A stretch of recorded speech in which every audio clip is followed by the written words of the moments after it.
जय हिंद मेरे प्यारे साथियों। आज के इस लेक्चर में हम लोग क्वेश्चन नंबर दूसरे का गए देखेंगे, ठीक है। और अगले लेक्चर में इस क्वेश्चन को हम लोग नहीं पढ़ पाए थे क्योंकि लाइट चली गई थी। तो इस क्वेश्चन में थोड़ा सा बस समझ लो, ठीक है, बस थोड़ा सा समझ लोगे तो इसको लगा लोगे। ज़्यादा बड़ा नहीं है, 4 नंबर का आता था पहले और इस बार नहीं आएगा, ठीक है। इस बार नहीं आएगा, शायद आ भी जाए, ठीक है, शायद आ भी जाए। सिलेबस से निकाल दिया गया है लेकिन फिर भी हम लोग पढ़ेंगे, ठीक है। ज़्यादा कठिन नहीं है, समझे रहोगे तो लगा लोगे। यदि आ गया तो दिया है कि त्रिभुज ABC बनाइए, ठीक है। एक त्रिभुज बनाना है ABC जिसमें BC जो है 6 सेंटीमीटर का है। तो पहले एक BC एक रेखा खींच लेते हैं 6 सेंटीमीटर का, ठीक है। BC रेखा खींच लेते हैं कितने मीटर का? 6 सेंटीमीटर का एक BC रेखा खींच लो, ठीक है। BC रेखा हमने 6 सेंटीमीटर का खींच लिया। यह B हो गया तो यह C हो गया, ठीक है, जो कि 6 सेंटीमीटर का है, ठीक है, 6 सेंटीमीटर का है। और आगे कह रहा है कि AB 4.5 है, ठीक है। AB जो रेखा है 4.5 है और कोण कितना का बन रहा है? B कोण जो है मेरा कितना का है खुशी? 60 अंश का है। बहुत मस्त क्वेश्चन है, थोड़ा सा इस पर ध्यान देना है कि जो B कोण है 60 अंश बनाकर, ठीक है, तब AB दिखाएंगे 4.5 रेखा, ठीक है। जो यह रेखा खींचेंगे, ठीक है, 4.5 के, यह अपने तरफ से मत खींचना, ठीक है। सबसे पहले इसको केंद्र मानकर, ठीक है, सबसे पहले इसको केंद्र मानकर एक हम क्या करेंगे, चाप काटेंगे। और यह कितना अंश का कोण बनाता है? पहले पे 60 अंश का, दूसरे पे 180, सॉरी 120, और दोनों का आधा करते हैं तो 90 हो जाता है ना। तो हमको यही मिल गया, यही पहला मिल गया। तो हम क्या करेंगे, चाप के द्वारा यह काम करना है। यह काम करने आता है कि नहीं आता है? आता है ना। तो हम केंद्र पर रखेंगे, एक चाप घुमा लेंगे और नुकीला वाला भाग यहाँ पर रख के उसी चाप से, ठीक है, जितना मन करे उतना कम बेसी कर लेना, लेकिन ठीक है, यह तो काम कर लिए। उसके बाद से जितना मन करे उतना कम बेसी कर लेना। पुनः उसके बाद से उसको जब एक बार सेट कर लिए तो उसको दोबारा हटाना नहीं है, उसी लंबाई से काटना है। तो हाई मेरा कितना हो गया, ऐसे मिला देंगे। यह 60 अंश का कोण बन गया, ठीक है, 60 अंश का कोण बन गया, 60 अंश का कोण बन गया। और रेखा खींच देते हैं थोड़ा सा और बड़ा, 4.5 है ना, तो 4.5 तुम लोग खींचना। यह रेखा जो है 4.5 है, इतना बात हो जाएगा। अब यह नहीं देखना है कि ये वाला रेखा कितना होगा, ठीक है, ये वाला रेखा कितना होगा। इस वाले पॉइंट को मिला देंगे और जितना भी होगा वह पता चल जाएगा आपके स्केल के माध्यम से, ठीक है। यह बिंदु ये हो गया। इतना बात समझ में आया है? बस अभी चित्र बनाए हैं, अब आगे चलते हैं। हो तो फिर एक दूसरे त्रिभुज की रचना करना है, यानी कि इसी त्रिभुजों से एक और त्रिभुज की रचना करना है, ठीक है। एक त्रिभुज की रचना कीजिए जिसकी भुजा ABC की संगत भुजा 3/4 गुनी होगी। क्या बोला है? गुना किसका? 3/4 का।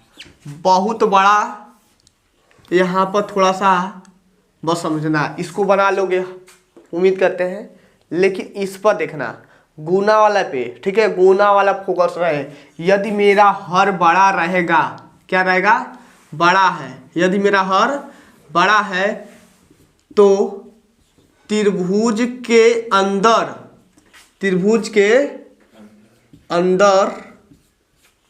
त्रिभुज बने, एक मिनट, ठीक है। यदि हर बड़ा है, ठीक है, हर बड़ा है तो त्रिभुज के अंदर त्रिभुज बनेगा, ठीक है। यहाँ पर हर लिख लेना। यदि, चलो यहाँ लिख देते हैं, यदि हर, ठीक है। इन बात समझ में आया कि नहीं आया? इन बात समझ में आया है? यदि यही छोटा होता तो हम लिखते हैं छोटा है क्या, मान लेते हैं यही मेरा 4/3 होता, तो यह जब हर छोटा है, हर छोटा है, तो त्रिभुज के बाहर त्रिभुज यानी कि समरूप त्रिभुज कह सकते हो, समरूप त्रिभुज या त्रिभुज बनेगा। ठीक है, त्रिभुज। चलो देख लेते हैं। तो हम क्या करेंगे, बी को केंद्र मानकर एक न्यून कोण की रचना करेंगे। ठीक है, जो आपका 3 संबंधी 4 था, इस टाइप का क्वेश्चन तो जोड़ लेते थे, उसके बाद से यहाँ से एक न्यून कोण की रचना कर रहे थे। सेम कंडीशन यहाँ पर भी हम बी को केंद्र मानकर एक न्यून कोण की रचना करेंगे। न्यून कोण की रचना हो गया। 1 मिनट, बहुत धीमा चला है। देखो ऐसे रख के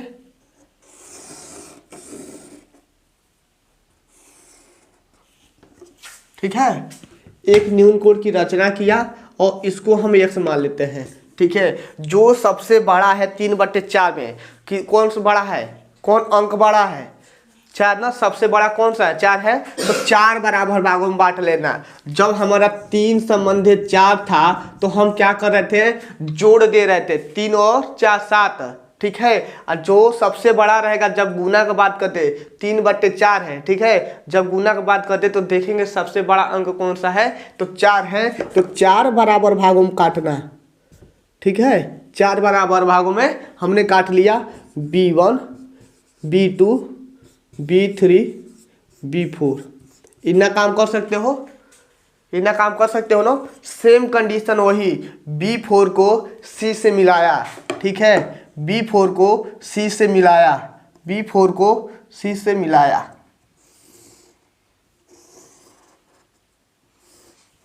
मिला दिया। इसमें डालोगे कलर, इतना हो गया। इतना हुआ कि नहीं हुआ, यहाँ पे देखो, यहाँ पे खुद यहाँ पे देखो, इतना हो गया। अब इसी के समांतर, ठीक है, इसी के समांतर क्या है आपका, 3 है ना। अब 3 की बात किया है ना, 4/3 है ना। अब 3 की बात किया है, 4 तो हो गया, 3 बाकी है। अब 3, ठीक है, B4 C के समांतर हम इस रेखा को खींचेंगे। तो हमें नहीं पता कि वह समांतर होगा कि नहीं होगा, तो यहाँ पर, ठीक है, यहाँ पर केंद्र रख के नोकीला वाला भाग प्रकार का यहाँ पर रख कर एक चाप काट लेना। ठीक है, एक चाप काट लेना। पुनः यहाँ पर केंद्र, ठीक है, 3 की बात किया है तो B3 हो गया, यहाँ पर रख कर एक चाप काट लेना और इस चाप की लंबाई को माप लेना। ठीक है, इस चाप की लंबाई को माप लेना और इस चाप की लंबाई को माप लेना। जहाँ पर काटा उसको मिला देना और क्या करना, इसके समांतर खींचना है ना। ऐसा करो, मतलब कि समांतर लगे।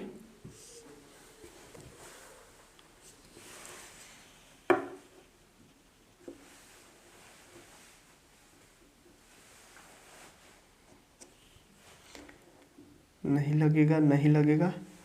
चाप अच्छे से काटना ताकि समांतर लगे। यहाँ पर प्रकार तो लिए नहीं है, फिलहाल बता दे रहे हैं। ठीक है विपिन, इधर भी देखते रहो। ठीक है, ऐसे काटोगे तो यहाँ कटेगा। इस चाप की लंबाई को माप कर यहाँ पर हमने काट दिया है। इसके समांतर है कि नहीं है, तो यह मेरा C' हो जाएगा। क्या हो जाएगा, C' हो जाएगा। अब AC के समांतर हम एक और रेखा इस त्रिभुज में खींचेंगे। ठीक है, तभी तो समरूप त्रिभुज के अंदर समरूप त्रिभुज बनेगा। तो हम क्या कर रहे हैं, यहाँ पर रख कर केंद्र हम एक छोटा सा चाप काट लेंगे। यहाँ पर केंद्र रख कर एक छोटा सा चाप काट लेंगे। इस चाप की लंबाइया को हम ऐसे नाप कर, ठीक है, ऐसे नाप कर यहाँ पर ला कर काट देंगे। ठीक है, तो काट दिए तो बन भी गया।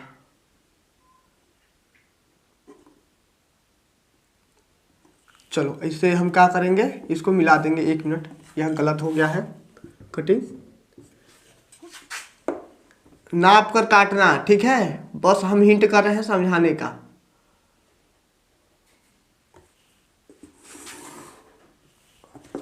चलो ऐसे मिला दिया हमने। इनवा समझ में आया है? विपिन समझ में आया है? बस कुछ करना नहीं है। जो यह नापे हैं यह हाथ से नाप रहे हैं तो थोड़ा बहुत गलती हो जाएगा। तुम लोग अच्छे से प्रकार की सहायता से बनाना, ठीक है? प्रकार की सहायता से अच्छे से बनाना। यह आपका चित्र बन चुका है, ठीक है? यहाँ पर ए डैश लिख देना। तो लिखेंगे त्रिभुज ए बी सी समरूप है। त्रिभुज ए बी सी समरूप है क्या? ए डैश बी सी डैश, ठीक है? ए डैश बी सी डैश। यही हमें निगमन करना था, यही हमें सिद्ध करना था। हो चुका। इसके बारे में तुम लोग लिख सकते हो। सर्वप्रथम हमने एक रेखा 6 सेंटीमीटर का खींचा, बी को केंद्र मानकर 60 अंश का कोण बनाकर, ठीक है, 60 अंश का चाप काटा। उसके बाद से 4.5 सेंटीमीटर का एक ए बी रेखा खींचा, ठीक है? ए बी रेखा खींचा और लिख देंगे ए सी को मिलाया। उसके बाद से तीसरे चरण में लिख लेना, तीसरे लाइन में कि बी को केंद्र मानकर एक न्यून कोण की रचना किया, ठीक है? बी यक्ष, ठीक है? बी यक्ष रेखा को B1 B2 B3 B4 समान चाप की लंबाई से काटा, ठीक है? चौथा चरण में B4 C को मिलाया, ठीक है? B4 C को मिलाया और B4 C रेखा के समांतर B3 C डैश रेखा खींचा। उसके बाद से पांचवें चरण में लिख लेना ए सी के समांतर ए डैश सी डैश रेखा खींचा। ऐसे लिख सकते हो ना, जो कि चित्र से स्पष्ट है। बस इतना ही लिखना है। बहुत ही very very most important question था। यदि नहीं हटा होता तब क्या पता आ भी जाए, ठीक है? तो इसीलिए हम इसको बता दिए हैं। 4 नंबर का क्वेश्चन था। अब रह गया मेरा यहाँ समांतर माध्य और माध्यक का जो क्वेश्चन है इसको यहाँ पर नहीं बताएंगे, ठीक है? आज के लिए बस एक ही क्वेश्चन इसको लेकर आए थे, ठीक है? इस वीडियो में मात्र एक ही क्वेश्चन था। इसके आगे अब हम लोग 23 नंबर क्वेश्चन को देखेंगे और उम्मीद करते हैं यह आपको समझ में आ गया होगा। इसको अलग से वीडियो बनाए हैं इसलिए इसका कि आपको ज़्यादा यदि नहीं पढ़ना है तो छोड़ दो, लेकिन हम तो यही कहेंगे कि इसको पढ़ लो, क्या पता कि आ जाए, ठीक है? तो आ जाएगा तो पढ़े रहोगे तो लगा लोगे। तो चलिए आज के लिए बस इतना ही। ओके बाय, जय हिंद साथियों।